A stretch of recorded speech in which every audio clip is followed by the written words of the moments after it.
My name is Julia Bennett. I am 37 years old. At 5:17 on a Saturday afternoon, in the Rose Garden behind the Ashford Manor wedding venue, my mother touched my elbow and said, "Julia, sweetheart, step aside for this one. We want real families only."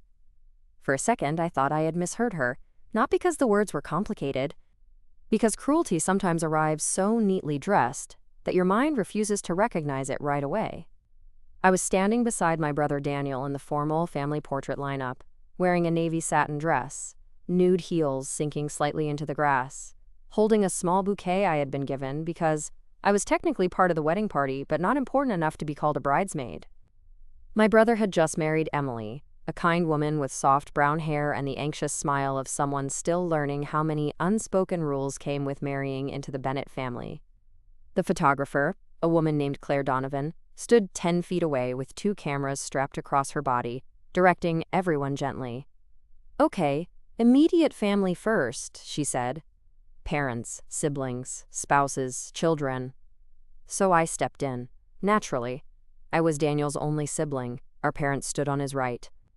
Emily stood in the center in her lace dress, glowing and tired. Her parents were on the other side. Cousins and nieces waited near the fountain.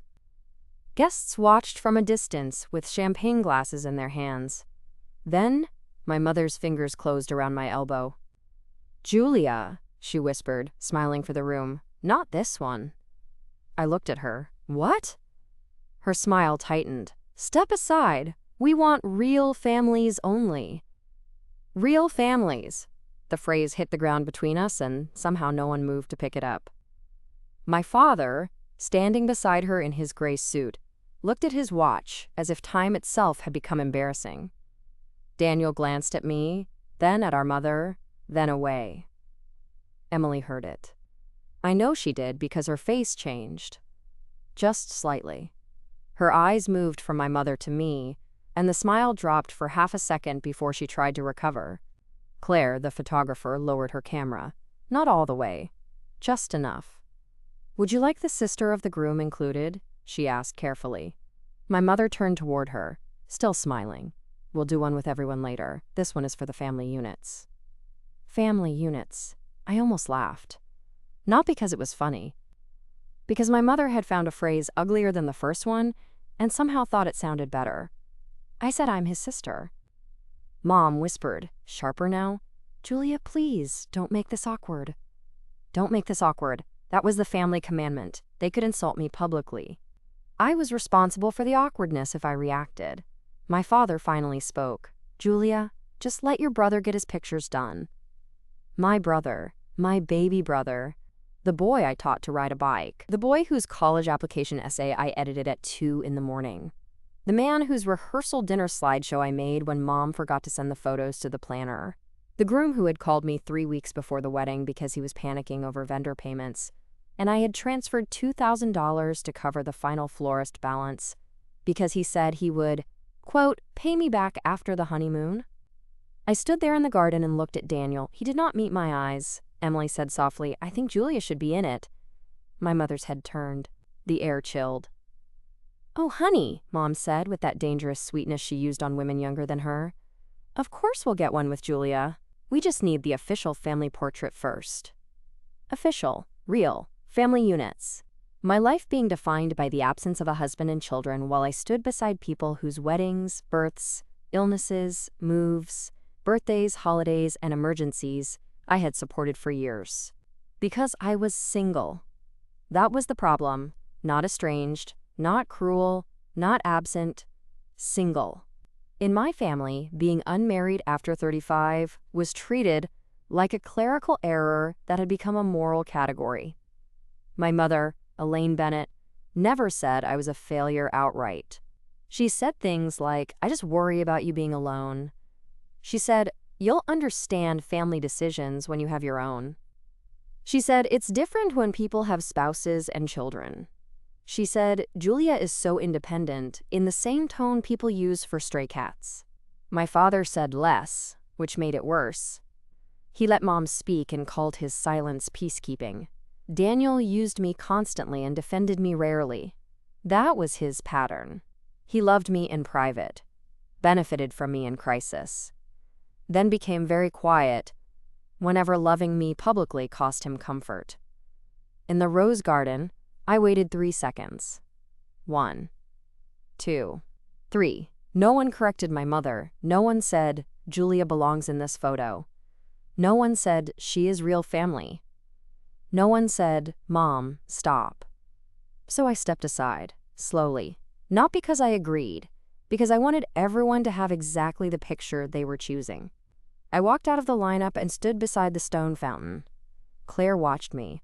Her eyes were professional but not neutral. Good photographers see more than faces. They see arrangements, absences, hands gripping elbows, smiles that do not reach the eyes, the tiny moment a family decides who counts. My mother exhaled like I had finally behaved. Thank you, she whispered. Claire lifted her camera again. Okay, she said, voice calm. Everyone look here? Click. My parents smiled. Daniel smiled weakly. Emily did not. That mattered later. The official family portrait was taken without me.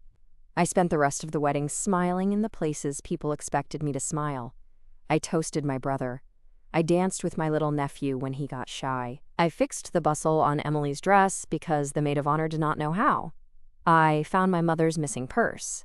I gave the DJ the corrected song list. I signed the final bar receipt when Daniel could not be found during last call. And at 10:53 that night, when the sparkler send-off ended and everyone cheered, I drove home alone in the dark with grass stains on my heels and my brother's unpaid florist transfer still sitting in my banking app. I thought that was the end of it. It was not. 3 weeks later, the photographer sent me the originals. Not the edited album, not the pretty gallery everyone would post, the unedited gallery. Every frame, every almost smile, every shifted glance, every awkward pause. And because Claire used dual-camera video stills for candid moments around portraits, the folder included short behind-the-scenes clips for selection, including the moment my mother said, "We want real families only." This is that story. Before I tell you how my family learned that excluding the single daughter from a wedding portrait looks very different when the photographer's originals capture the whole truth, tell me where you are watching or listening from, and what time it is there. I always wonder who hears stories like this while remembering the moment someone decided your life did not count because it did not look like theirs. And if you connect with stories about women who were dismissed, erased, underestimated, and quietly took their power back, like and subscribe to Ultimate Revenge. Some women do not argue in the rose garden. Some women wait for the gallery link. I grew up in Columbus, Ohio, in a house where family was everything, as long as family came in the approved shape. My parents had what my mother liked to call a traditional life. Married at 24, house by 27, 2 children, church on Christmas Eve, summer vacations in rented lake cabins, school pictures on the mantle, a dog named Murphy, a dining table that opened with 2 leaves for Thanksgiving. My mother believed in couples. Not love exactly. Couples. Pairs. Units. Matching names on envelopes. 2 adults arriving together. Children filling the empty spaces between them. She treated marriage like the final proof that a person had been accepted into adulthood. When I was young, I believed it too. I imagined a husband because girls are taught to imagine one before they even know themselves. I imagined children because my mother talked about future grandchildren the way some people talk about weather seasons. Inevitable, recurring, naturally belonging to her. Then life became more specific. I dated, loved, lost, worked, moved, built a career in event logistics, which is ironic considering how often my family used me as unpaid labor for their own events. I had one serious relationship in my early 30s with a man named Peter who looked wonderful on paper and made me feel lonely in restaurants. We almost married because everyone said we made sense. Then one night, while touring a house he wanted to buy in a suburb I did not want to live in, he said, "The second bedroom could be a nursery or your office until then." Until then. As if my work was temporary and his assumptions were structural, I broke up with him 2 months later. My mother cried harder than I did. "You're 32, she said. "I know." He was stable. So am I. That's not the same.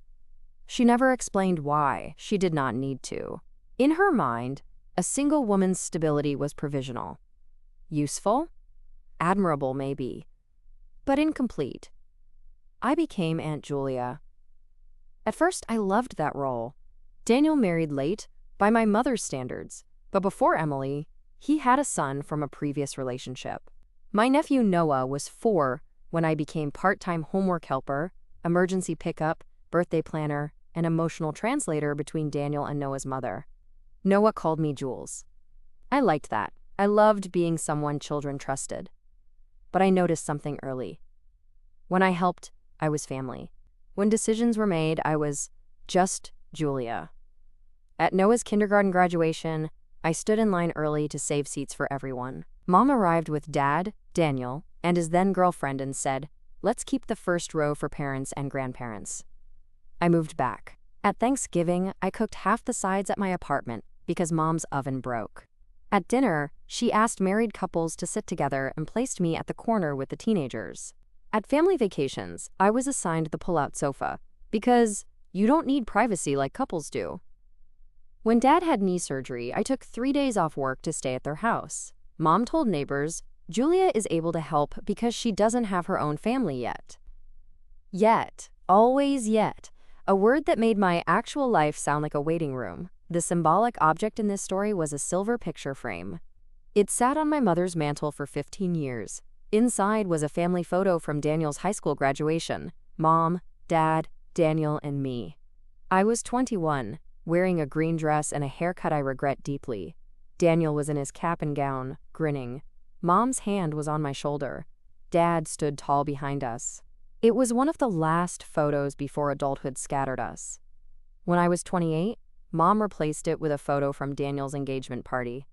Daniel and his fiancée at the time, Mom, Dad, and the fiancée's parents. I noticed my old frame on the side table near a stack of magazines. "Where did the graduation photo go?" I asked. Mom said, "Oh, I'm rotating things. The mantle looks nicer with family milestones." "I was in that one." She laughed lightly. "You know what I mean." I did.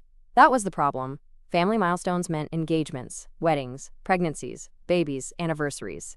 Not promotions, not first apartments, not paying off student loans, not surviving heartbreak without becoming bitter, not building a life alone that did not collapse. My milestones did not come with registries or seating charts, so they were treated like personal hobbies.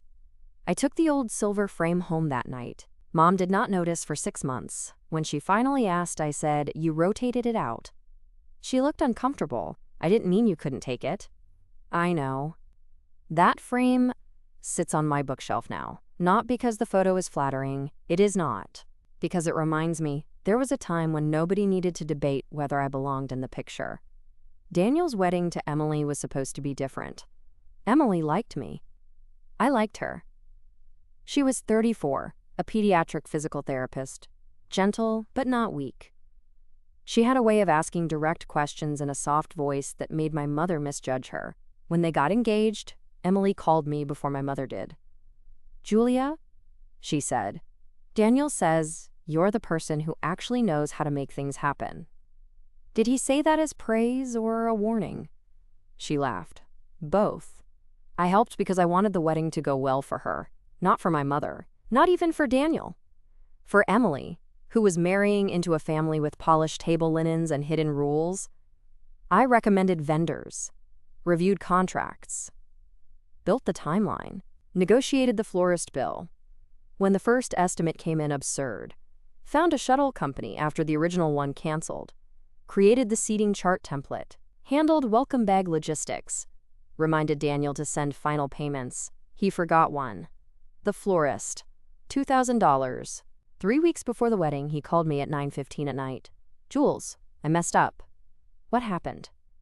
"The florist balance is due tomorrow, and my card is maxed from the honeymoon deposit. Emily doesn't know. Mom will freak." I closed my eyes. "How much?" $2,000. "Daniel." "I know. I'll pay you back after the honeymoon, I swear." I should have said no, but Emily did not deserve wilted centerpieces. Because my brother managed money like a man juggling wet soap. So I transferred it directly to the florist. I sent Daniel a screenshot. He replied, "You saved me. Seriously, I owe you. Yes, he did. More than money. The wedding morning was beautiful. Ashford Manor had stone terraces, rose gardens, a glass conservatory, and an old oak tree strung with lights. Emily looked radiant. Daniel looked nervous in the sweet way, not the irresponsible way. My parents looked proud. My mother cried before the ceremony and said, "My baby has his own family now." His own family. I stood beside her holding tissues. She did not notice my face. The ceremony went smoothly. Noah carried the rings and only dropped one, which everyone forgave because he looked adorable doing it. Emily's vows made Daniel cry. Daniel's vows were less polished but sincere. For 2 hours, I let myself believe the day would be only lovely. Then came portraits. Family photos always reveal family architecture, where people stand. Who is centered? Who is added later? Who is told to move? Claire, the photographer, was excellent. Calm, efficient, observant. She worked from a shot list Emily and I had helped build. Bride and groom with both families. Bride with parents. Groom with parents. Groom with sibling. Bride and groom with immediate family. Grandparents. Children. Wedding party. Couples. At some point, my mother took the printed list from Claire's assistant and began helping. That was the beginning. Mom rearranged people. Let's do married couples first. Let's get the family units. Let's put Noah up front because he's Daniel's real priority. Not wrong, exactly. Just pointed. When Claire called immediate family, I stepped in beside Daniel. Mom removed me. Real families only. The moment lasted less than a minute, but some minutes become permanent. I stepped aside. Claire took the picture. Then she said, "Let's get one with Julia." My mother said, "Of course." Of course. The official correction after the official insult. I stepped back in. Emily reached for my hand and squeezed it. No one else saw. Or maybe Claire did. She took 3 frames. In the first, my mother's smile looked tight. In the second, Daniel looked guilty. In the third, I looked directly into the camera, calm and empty. That third photo became important later. The reception was loud and bright and expensive. My mother gave a toast about watching your children build families of their own. She mentioned Daniel, Emily, Noah, future children, Emily's parents, and the beauty of 2 families becoming one. She did not mention me, not even when thanking people who helped. Daniel gave his groom speech and said thanks to everyone who made today happen. Everyone. The invisible workforce of family events. I clapped, because weddings are not the place to audition for bitterness. That night, when I drove home, I told myself I was done. Not done with them. Not fully. Done being available without being acknowledged. Done being the emergency contact, but not the official portrait. Done being family labor for family units that excluded me when the image mattered. The first test came the next morning. Daniel texted from the airport. "Jules, florist reimbursement might take a couple weeks. Honeymoon budget tight. Is that okay?" I stared at it over coffee, then replied, "No. Please send by Friday, as agreed." 3 dots appeared, disappeared, appeared. He wrote, "Can we talk after honeymoon?" I replied. "Payment by Friday. No heart. No apology cushion. No enjoy your trip." I felt cruel for 12 seconds. Then I looked at the silver frame on my bookshelf. The guilt passed. Friday came. No payment. I sent a formal text. "Daniel, I transferred $2,000 to Ashford Florals on your behalf on May 14th with your written promise to repay after the honeymoon. Payment is now due. Please send by end of day or propose a written repayment date." He replied, "Wow, okay," then sent 1,000. Progress. The second 1,000 came 2 weeks later after I reminded him again. I saved the receipts, of course. 3 weeks after the wedding, Claire emailed a gallery link. Not to the whole family, to me. Subject, wedding originals. Please review.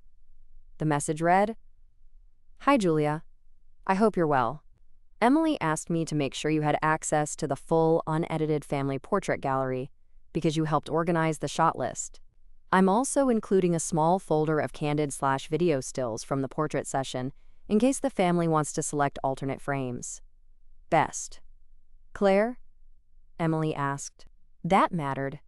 I clicked the link expecting photos. I found proof. The folder was labeled Family Portraits Originals. The images were arranged chronologically. At first, beautiful. Bride and groom. Parents. Noah laughing. Emily's veil catching in the breeze. Then, the rose garden sequence. Frame 1. I am stepping into position beside Daniel. Frame 2. Mom's hand on my elbow. Frame 3. My head turned toward her. Frame 4. Claire's camera angle catches Mom's lips mid-sentence. Frame 5. Emily's face changing. Frame 6. Daniel looking away. Frame 7. Me stepping out. Frame 8. The real family's only portrait. Everyone arranged without me. Mom smiling. Dad relieved. Daniel guilty. Emily unsmiling. Then, a short video clip. I clicked it before I could think. The sound was not perfect, but clear enough. Claire's assistant must have been recording behind-the-scenes clips for social media transitions. Mom's voice. Julia, sweetheart, step aside for this one. We want real families only. My voice. I'm his sister. Mom. We'll do one with everyone later. This one is for the family units. Dad. Julia, just let your brother get his pictures done. Then Emily. I think Julia should be in it. Then Mom. Oh, honey, of course we'll get one with Julia. We just need the official family portrait first. Then silence. Then the click of the camera. I watched it once, then again, then a third time. Not because I enjoyed it. Because sometimes you need to see the thing clearly to stop wondering whether you imagined the cut. I downloaded everything. Then I sat at my desk and cried. Not loud. Not long.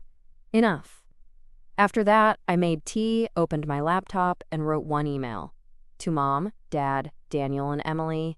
Subject, wedding portrait. I attached 3 files. The photo of me being removed. The official portrait without me. The clip. Then I wrote. I received the original wedding gallery and behind-the-scenes portrait files from Claire. I am attaching the moment from the rose garden because I do not want this rewritten later as a misunderstanding. Mom said, we want real families only. Dad told me to let Daniel get his pictures done. Daniel said nothing. Emily was the only person who said I should be included. I am single. I am not imaginary. I am Daniel's sister, your daughter, Noah's aunt, and the person who helped organize significant parts of the wedding, including covering the florist balance when Daniel asked. I am taking space from family events for now. Please do not ask me to help plan, pay for, coordinate, smooth over, or attend anything until there is a real conversation about why I was treated as less than family in a family portrait. Julia.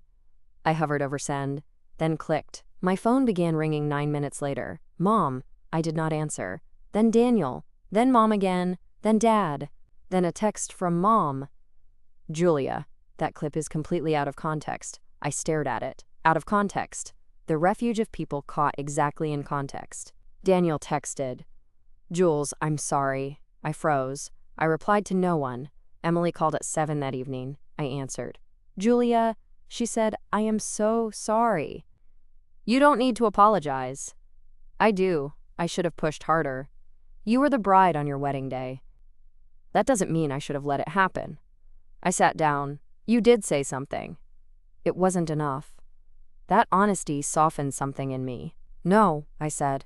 It wasn't enough, but it was more than anyone else did. She was quiet. Then said, I asked Claire to send you the full originals. I figured. I wanted you to have them. I didn't know there was audio until Claire mentioned candid clips. Thank you. I showed Daniel the clip before you emailed. My chest tightened. And? He cried. I did not know what to say, Emily continued. I told him I married him, not his family's rules. And if he wants me to respect him as a husband, he needs to learn to stand beside people when it costs him comfort. I liked Emily more with every sentence. He has work to do, I said. Yes. So do I. You? I need to stop buying belonging with usefulness. Emily exhaled. That is a sentence. Yes. We stayed quiet for a moment. Then she said, for what it's worth, the photo with you in it is the one I want framed. My throat tightened. Thank you. It's the only honest one. I knew exactly which frame she meant. The third one, me looking straight at the camera, mom tense. Daniel ashamed.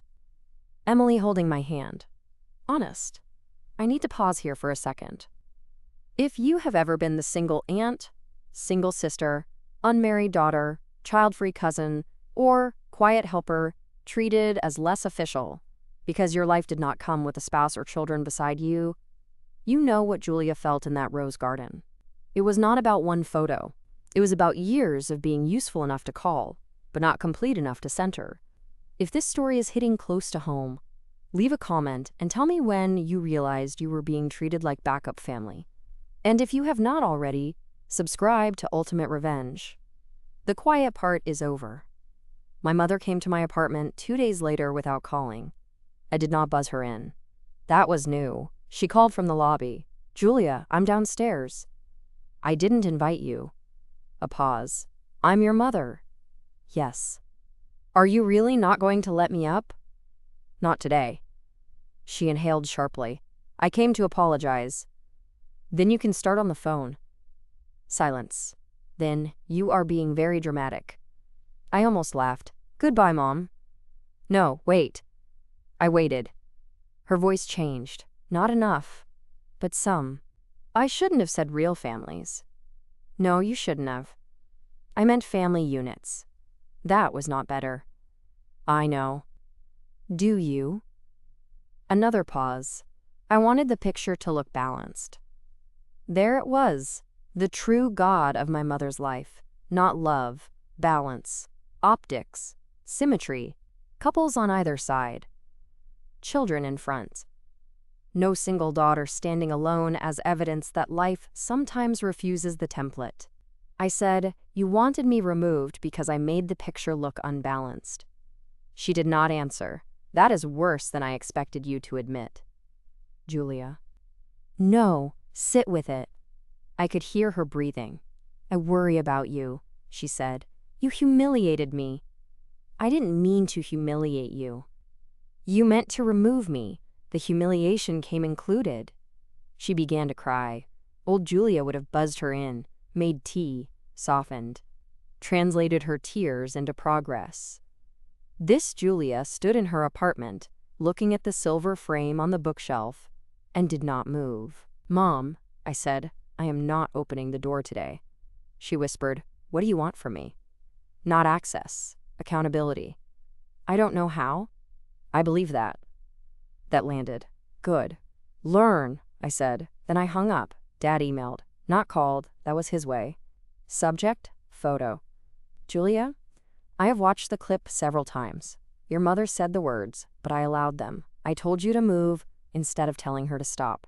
That was wrong. I have used keeping peace as an excuse for cowardice. I am sorry, Dad.